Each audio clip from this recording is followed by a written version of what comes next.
Welcome back to our Bible study again this week, and we're going back to the book of Mark again, of course, and we're just going to finish up chapter 10.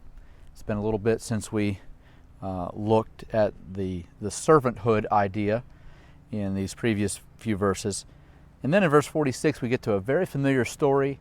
I probably don't need to belabor the point at all, but I just want to touch on a couple of things here that I think are important for us.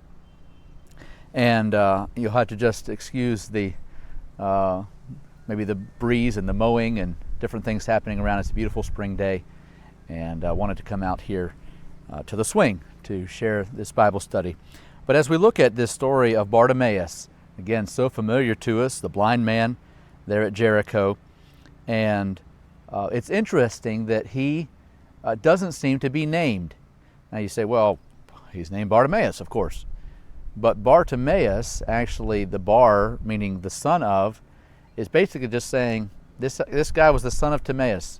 We don't really know what you would call a given name might be. So, I mean, perhaps there's more to it than that, but it seems as though it's just simply blind Bartimaeus, the son of Timaeus, which the bar referring to that. So, in a sense, we might say this guy as sort of an unnamed person could apply to all of us.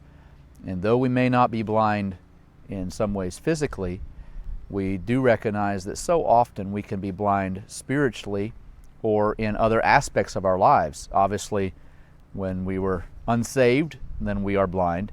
But then sometimes we have what might be called blind spots as well.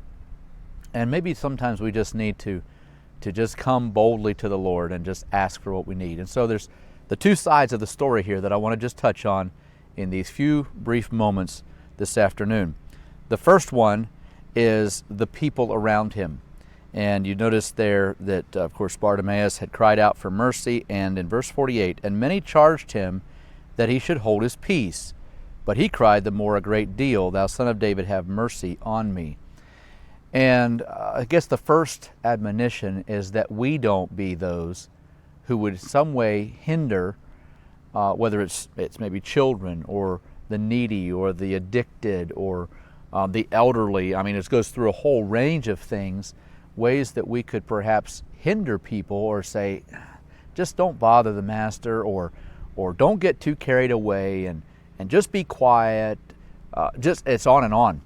And really, it's tragic sometimes the hindrances that we can end up being to someone's spiritual well-being. I remember many years ago now when I was just a boy, but we were in a revival meeting, I believe at the time, and somebody pointed out afterward, sort of urged us as young people, because that particular person had seen a young boy, a little older than I was, who had apparently wanted to respond in the revival meeting, wanted to go forward, wanted to pray, and he turned and looked back at his older brother, back a little section behind him. And his brother sat there, as I recall, I think he sat there with his arms folded and just shook his head no. And the boy that was a little closer to my age never did go, and to my knowledge has never really served God. But what a tragedy that his older brother would have been that influence on him to say, no, you can't go, you shouldn't seek after God. And these people were doing that type of thing when they were saying, Bartimaeus, just you be quiet, you're being too much of a nuisance, just kind of quiet down here a little bit. And so that's the one side. May we never be a hindrance. Obviously, we find in the scripture as well where Jesus said, if for those who would offend someone, or in other words, be a stumbling block to them, it'd be better for them to have a millstone hung around their neck and have them thrown into the sea and obviously drown and perish than for them to hinder someone from coming to the Lord.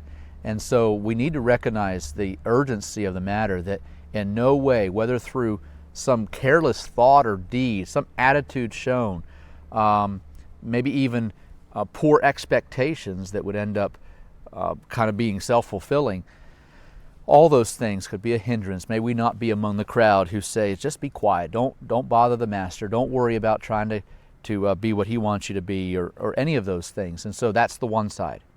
On the other side, again, we talked about how Bartimaeus could indicate, or being unnamed in a sense, maybe could indicate that it's all of us.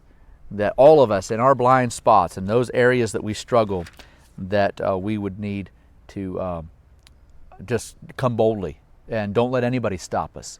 And you notice there that whenever they tried to stop him, he cried out the more a great deal, it says. Or in other words, just louder and louder. He would not take no for an answer. He would not stop until he had been able to receive the answer that he was looking for.